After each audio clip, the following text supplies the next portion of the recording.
Hello दोस्तों, कैसे हो आप। मैं जानती हूँ आप बड़े खैरियत से होंगे और अच्छी अच्छी कहानी सुन रहे होंगे। चलिए कहानी शुरू करते हैं। सीता माता की कथा है। धन के भंडार भर देगी ये कहानी। चलिए सुनते हैं। यह कहानी सीता माता कहती थी और श्री राम इसे सुना करते थे। एक दिन श्री राम भगवान को किसी काम के लिए बाहर जाना पड़ गया तो सीता माता कहने लगी कि भगवान, मेरा तो 12 वर्ष का नियम है। अब आप बाहर जाएंगे तो मैं अपनी कहानी किसे सुनाऊंगी।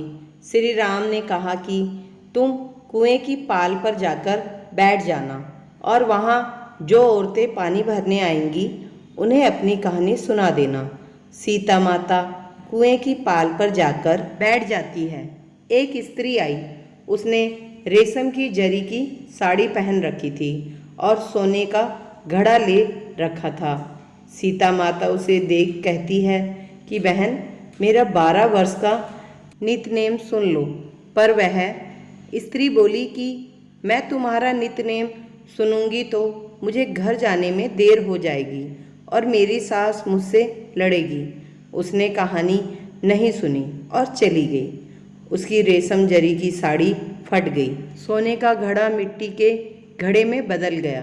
सास ने देखा तो पूछा कि ये किसका दोष अपने सिर लेकर आ गई है।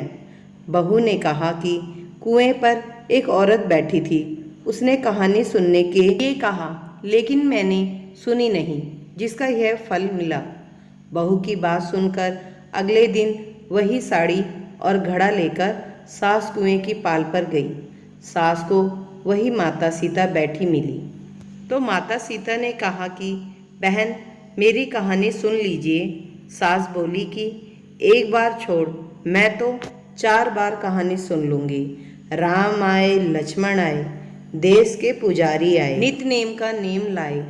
आओ राम, बैठी राम, तपी रसोई जियो राम, माखन मिश्री खाओ राम, दूध बतासा पियो राम, सूत के पलका मोटो राम, साल दुसाला पोटो राम, शाल दुसाला ओढ़ो राम, जब बोलूँ जब राम ही राम, सांवरे सबके काम खाली, घर भंडार भरेंगे, सबका बेड़ा पार करेंगे। श्री राम जय जय राम।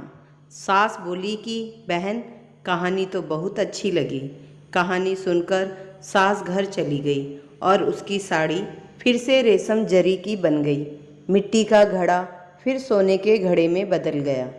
बहू कहने लगी, सासू माँ, आपने ये सब कैसे किया। सास ने कहा कि बहू, तू दोष लगा के आई थी और मैं अब दोष उतार कर आ रही हूँ। बहू ने फिर पूछा कि वह कुएं वाली स्त्री कौन है। सास बोली कि वह सीता माता थी। वह पुराने से नया कर देती है, खाली घर में भंडार भर देती है। वह लक्ष्मी जी का वास घर में कर देती है। आदमी की जो भी इच्छा हो उसे पूरा कर देती है। बहू बोली कि ऐसी कहानी मुझे भी सुना दो। सास बोली कि ठीक है, तुम भी सुनो। और सास ने कहानी शुरू की।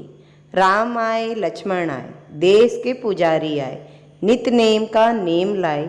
आओ राम, बैठो राम, तपी रसोई जियो राम, माखन मिश्री खाओ राम, दूध बतासा पियो राम, सूत के पलको मोटो राम, साल दुसाला पोटो राम, साल दुसाला ओढ़ो राम, जब बोलूँ जब राम ही राम, राम सवारे सबके काम, खाली घर भंडार भरेगा, सबका बेड़ा पार करेगा।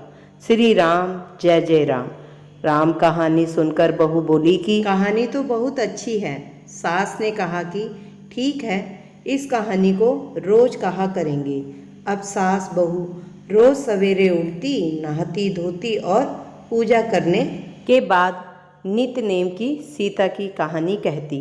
एक दिन उनके यहाँ एक पड़ोसन की औरत आई और बोली कि बहन, जरा सी आँच देना।